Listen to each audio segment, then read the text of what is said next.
राधे राधे, जय श्री कृष्णा। आइए हम जानते हैं इंदिरा एकादशी कब है और हमें इसकी पूजा किस तरह से करनी है।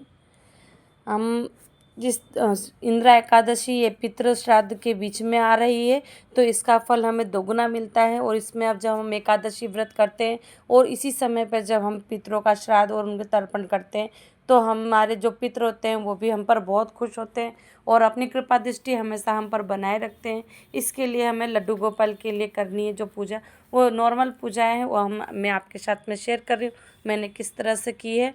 मैंने अपने सबसे पहले सुबह स्नान करके मैंने शुद्ध कपड़े पहन लिए और मैंने अपने कृष्ण कन्हैया को जा कर के जगाया है, धीरे से होले से उनके हाथ पैरों को दबाते हुए कि कान्हा उठ जाइए, अब सुबह हो गई है। मैंने उन्हें प्यार से उठाया, उठाने के बाद उन्हें जो दूध दिया वो भोग दिया, देने के बाद फिर मैंने उन्हें बैठाया हुआ है। हिंदू पंचांग के अनुसार 17 सितंबर का दिन रात 12:21 से इंदिरा एकादशी है और एकादशी श्राद्ध का संयोग बनने वाला है। इस साल अश्विनी मास कृष्ण पक्ष की एकादशी तिथि को एकादशी का व्रत रखा जाता है और व्रत पारण का शुभ मुहूर्त 18 सितंबर को सुबह 6:07 से लेकर 8:34 का है।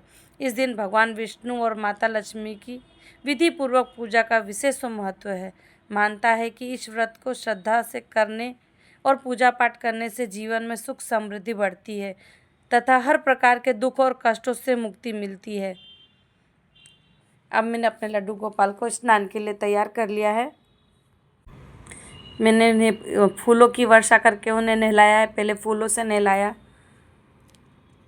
आज तो मेरे लड्डू गोपाल बहुत खुश नज़र आ रहे हैं कि ऐसा उनकी छवि इतनी मनोहर लग रही है कि उन्हें बस फूलों से नहलाती चली जाऊं। अब मैंने उन्हें दूध से नहलाया, दूध से नहला करके फिर मैंने उन्हें जल से नहलाया है। इसी तरह से मैंने उन्हें स्वच्छ किया।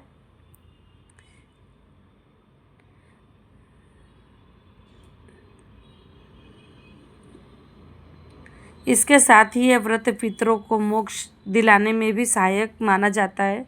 इससे जीवन में सकारात्मक ऊर्जा और खुशियों का आगमन होता है। पूर्वजों की आत्मा को शांति दिलाने हेतु उसका श्राद्ध और पिंडदान अनिवार्य है।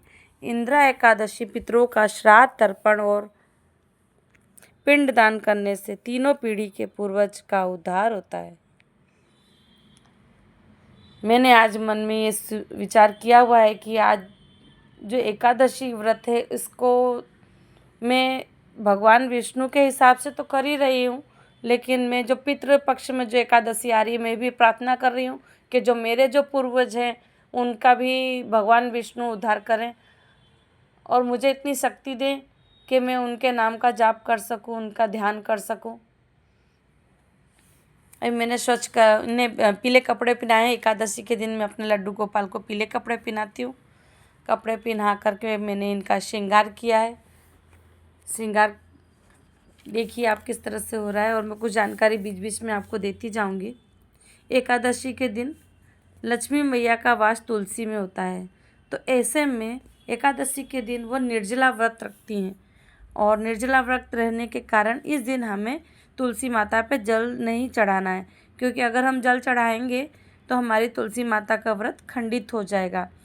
और प्रेमानंद जी महाराज के अनुसार एकादशी व्रत के अनुसार हम जल नहीं चढ़ा सकते, लेकिन हम उनके पत्ती तोड़ सकते हैं अपने कान्हा जी को भोग देने के लिए। लेकिन जब द्वादशी आती है तब हम इसमें जल नहीं चढ़ाते और जल चढ़ा सकते हैं लेकिन पत्ती नहीं तोड़ सकते। द्वादशी के दिन तुलसी का स्पर्श मना होता है। तुलसी जी की छाया में पितरों को तृप्ति मिलती है, इसलिए द्वादशी के दिन हम तुलसी नहीं तोड़ते। अब मैंने लाल चौकी बिछाई हुई है और मैंने इसमें अपने कान्हा का आसन लगा दिया है। आसन लगाने के बाद मैंने पूजा की सारी सामग्री इकट्ठा कर रखी थी, तो मैंने एक साथ में उन्हें पहले पूजन किया, उनका दीप रखा और इसके साथ में मैंने कृष्ण कन्हैया का पूजन करने के बाद में मैंने अपनी गौ माता का पूजन किया है, क्योंकि गौ माता का पूजन भी ज़रूरी होता है। वो एक माँ की बराबर होती है, वो कन्हैया का ध्यान रखती है। जब हम नहीं होते तो पूरा ध्यान वही रखती है और मैंने दीप का भी पूजन किया है, कि दीप साक्षी होता है कि हमने जिस दिन हमारी पूजा की हुई है, तो दीपक अग्निदेव साक्षी होते हैं कि हाँ हमने उनकी पूजा की है। दीप पूजन के बाद में मैंने इन्हें भोग लगाने के लिए जो कपूर पत्ते होते हैं वो बिछाए हुए हैं और इन्हें भोग अर्पित किया है। एकादशी के दिन इन्हें फल, दूध, फरारी चीज़, सात्विक आहार का इन्हें भोग देती हूँ मैं।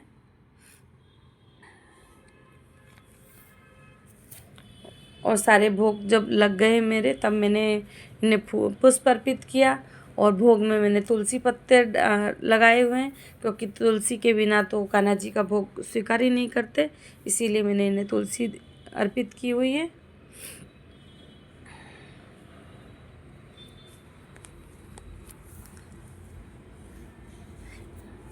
एकादशी व्रत जो हम पूजा करते हैं तो उसका पारण हमको दूसरे दिन करना होता है। तो एकादशी व्रत पारण का शुभ मुहूर्त है 28 सितंबर को सुबह 12:07, क्योंकि रात्रि 12 बजे तो एकादशी समाप्त होती है, लेकिन उसका पारण सुबह ही किया जाता है। इसके लिए 6:07 से लेकर 8:34 के बीच में हमें इसका पारण कर लेना है। एकादशी जब पारण करेंगे तब हम पारण करने के बाद अन्न, धन, वस्त्र आदि चीज़ों का हमें दान करना चाहिए। धार्मिक मान्यताओं के अनुसार द्वादशी तिथि पर दान करने से साधक को जीवन में कोई कमी नहीं होती, साथ ही धन में वृद्धि होती है। इंदिरा एकादशी के दिन यह व्रत पितरों को मोक्ष दिलाने में भी सहायक माना जाता है।